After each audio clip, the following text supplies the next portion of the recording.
Hey guys, how's it going? So today I'm going to do an unboxing and initial review of a brand new pistol from Taurus. And this is the TX22 Compact. I think this is going to be pretty cool. And I know a lot of you are familiar with the regular TX22 and the TX22 competition. I'm going to show this one briefly, just for a little bit of context, but I'm also going to do another video on this channel soon, doing more of a compare and contrast between the two. So let's see what we have here. Let's get into this and see what comes with this new pistol. Owner's manual. I've said this on almost all of my reviews. I'm going to say it again. If you're new to pistols, make sure you read this. If you're new to this handgun, I would also read this. Lots of good safety information, different procedures. Owner's manual, very well done, and I would definitely check it out. Also, I would note, this is to remind you it has a lifetime warranty. So you'll want to get in there and register within the 30 days of purchase. So that's also a plus. We have the pistol here. The famous Taurus gun lock. I'm getting quite the collection of these. A mag loader. An extra magazine. And a thread adapter for the threaded barrel. Alright, so the TX22, like I said, I know a lot of you guys really like it, and I really like mine too. It's actually been great, super reliable, just really fun to shoot. Well, this is the new compact version. I'll give you guys a look at this. I'm going to go through it like I normally do, give you my initial thoughts, my initial impressions, and I'm definitely going to be taking this out to the range soon. So it comes with two 13-round staggered stack magazines, chambered in .22 long rifle, single action, polymer frame, anodized aluminum slide, and you're already noticing some differences right away, especially when we get into the slide area. Not only is this thing smaller with a 13 round capacity, but it's actually super light, weighing in at like 16.5 ounces. It's truly a featherweight, and with the low recoil of .22 long rifle, I think that's only going to be a plus. So I'm already enjoying how lightweight this is. 3.6 inch barrel, 6.6 inch overall length, and 4.9 inches, so a little bit under 5 inches height, and the overall width at the widest point is like 1.25 inches. So pretty small, compact gun. I'm just going to hold it first, see how the grip feels to me, which is what I like to do when I grab a new pistol out of the box. Right away, the grip texture is very nice. Reminds me just like the TX22.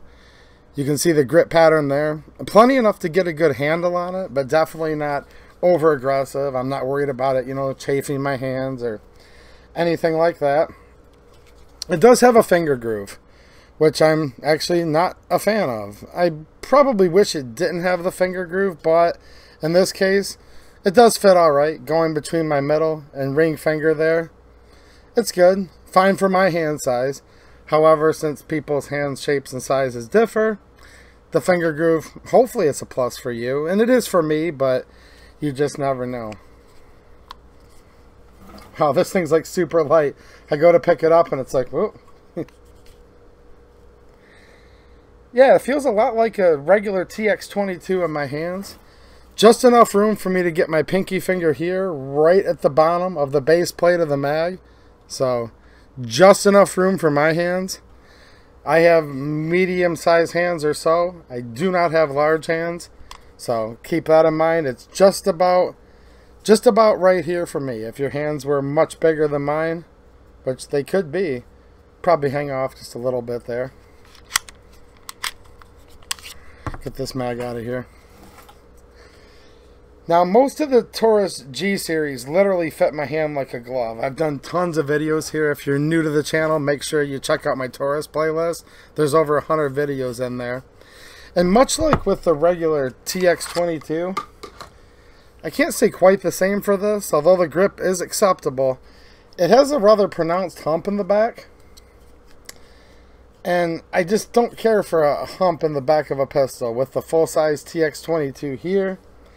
And then with the TX22 Compact, they've kind of done the same contour there. It feels okay, and it's comfortable enough, but I'm just not a big fan of a hump in the back of a pistol. If I could put one suggestion in for this, I wish it would come with replaceable back straps. It doesn't, but that would be huge if they had a smaller back strap kind of to change the contour of that. But overall, the grip feels fine for me. Two-handed, thumbs forward position. I will note there's a really nice spot for my pointer finger to sit here, okay? That groove. If I'm in the ready position, finger off the trigger guard till I'm ready to shoot, right? Also the same thing here with my thumbs forward grip. That same spot there is perfect for my thumb to rest in. So the ergonomics there are actually really good, and I like it quite a bit. Now let's come up here and take a look at the slide.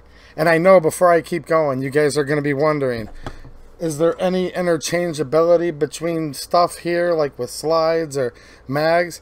Unfortunately, due to YouTube policy, I'm keeping this gun in completely unmodified condition here.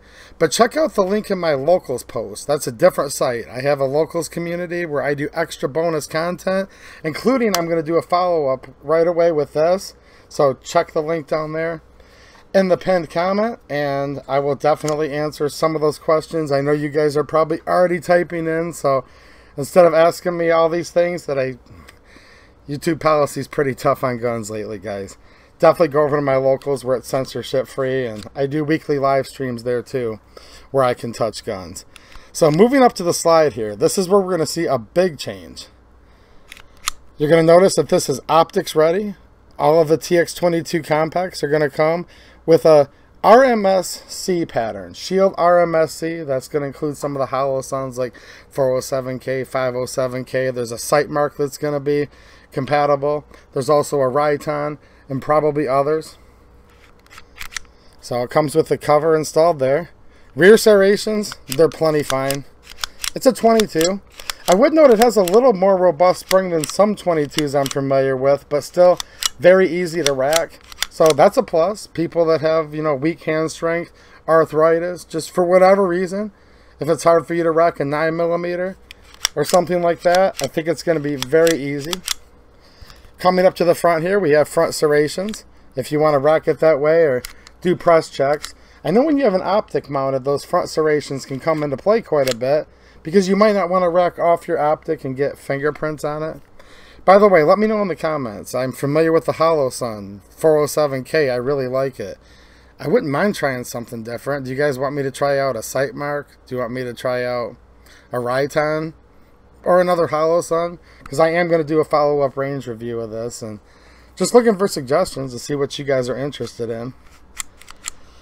We can see lightning cuts both on the right side as well as the left, and up at the 12 o'clock position, a very generous lightning cut over the barrel. Now don't mistake this for being ported. This is not a ported barrel.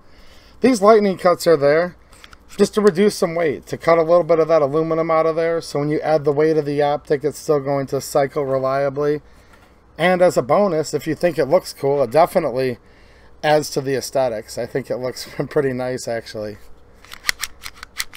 Now you'll notice when the slide reciprocates, much like the TX22, the barrel is not going to tilt. So it does not use the modified Browning action where it tilts up and down like your G-Series will.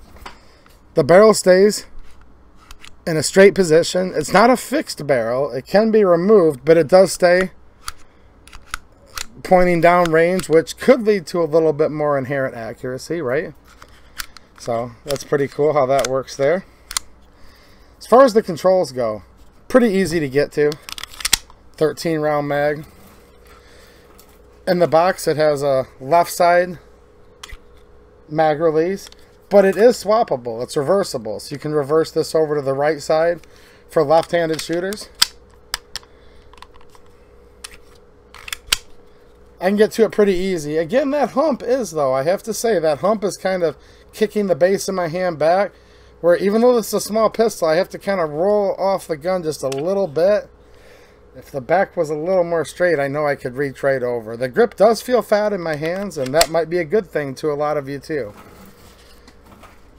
There's several safeties. It has a striker blocker, otherwise known as a drop safety, that's going to be internal within the slide portion to keep that striker from blocking and dropping unless you're pulling the trigger. It also comes with an ambi manual safety, so you can actuate it here on the left side or here on the right. Not a huge fan of an ambi safety, but I know it's nice for left-handed shooters, and in this case it doesn't bother me at all.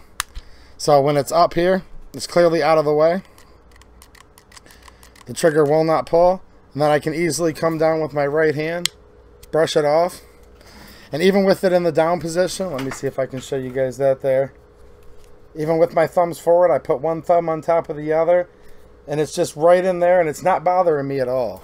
There's a nice angled contour you can see where, for me anyways, my thumb can fit just right underneath there, and it doesn't bother me. So for this, not a big deal. I don't mind the ambi safety at all.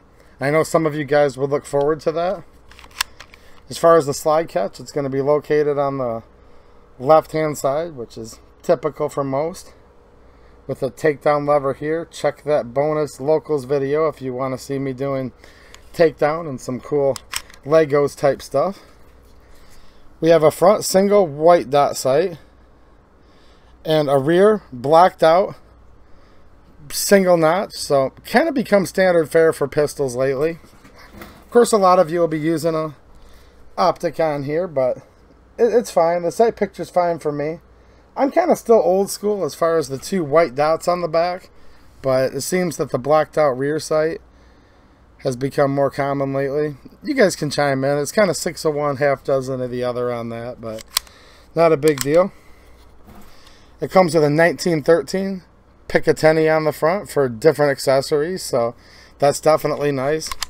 Now the trigger. The neck safety is actually in the trigger, and it's kind of an unconventional type safety, but it works. You basically have to be all the way down on the shoe, so when I'm up here, if I pull straight back, it doesn't really want to, you know, release that sear. But if I come down and put my finger on the trigger normally, it drops the sear like it's nothing. Now, what's actually cool about this trigger is if you notice, there's no blade safety in there. It has a very wide, comfortable polymer shoe. And the trigger on this, I just pulled it for the first time, like the full-size TX22. Man, this trigger is nice. Single action. Striker fired, very short reset. Wow. I don't know, but this one almost feels a little better than my full-size TX22 trigger. But I believe it's the same trigger as far as the technology goes. Wow, very nice. Alright, I'll show you guys what we're looking at here. This trigger is like literally phenomenal. Especially you're shooting 22, low recoil, fast follow-up shots, just dumping mags at the range. It's nice to have a short, crisp reset on that trigger. Okay, so again, nice wide shoe, very comfortable. I'm going to come back. I hit a wall here. And it just breaks. Super clean. Alright, let me reposition, show you the reset. Nice. Very short reset, very crisp.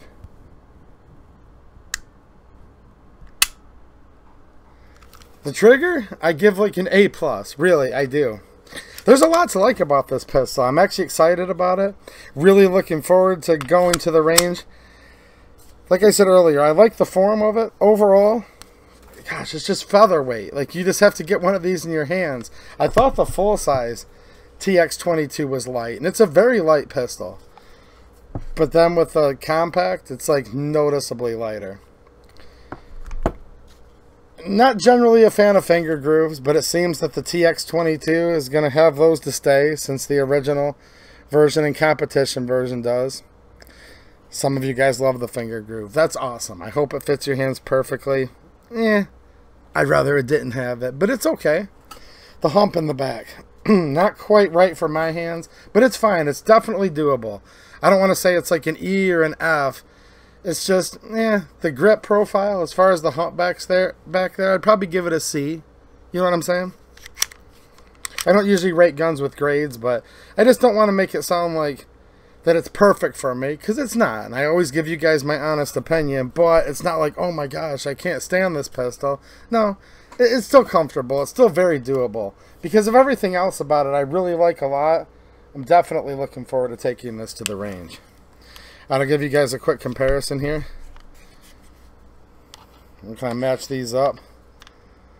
Okay, notice there's quite a bit of difference in height. I'm going to do a side-by-side dedicated to both of these, including having them both at the range. I'm just going quickly here. I'll show you the side profile. A lot of things you're going to see are similar as far as the safeties go. Sights are definitely different. You can see that right now. Okay, there we go. It basically goes right up to about the rear of that X on the TX logo with the compact. Width, definitely different profile size slides, like not even close, right? But the width appears to be about the same. Very similar as far as the profiles. The overall width, but the overall styling of the slide and the profile of the slide, a lot different. Look at the window cut there. I think it's really cool that these come optics ready, by the way. Taurus has had their Toro versions for most of their pistols, and then with the TX22, you could get into the competition version, which I have as well. But this is nice. As far as I know, all of these compacts come as a Toro, if you will, optics ready option, and definitely looking forward to putting a small little micro footprint lightweight red dot on here. It's just fun with 22s. Give you guys another close look there. But yeah, I think this is an awesome pistol. And again, I know you guys are going to have questions about maybe some compare and contrast between like part swapping and whatnot. We're on YouTube right now, getting more strict with gun channels by the day. However, look at the pinned comment for locals, which is a completely separate site. You can join free or you can support. And I am going to go through and spend another 15 minutes or so showing you guys some different options that you're going to want to know about. And I'm kind of curious too, so we're going to learn together in that follow-up video. Let me know down in the comments what you guys are looking for as far as what sights are you putting on these. Or if you were to get one, what sights would you want? I don't know. I know I like the Hollow Sun 407K a lot. I'd be open to try a Rayton or a Sightmark or maybe another one. If it's something you guys are interested in, it makes me more excited about reviewing it. So I'd be curious to know that. And I'm definitely going to be taking this out to the range to put it through its paces and let you guys know what I think. I definitely think it's going to be a fun shooter, and I'm really looking forward to it. Alright, TX22 Compact. Alright guys, thanks for watching, and have a good one.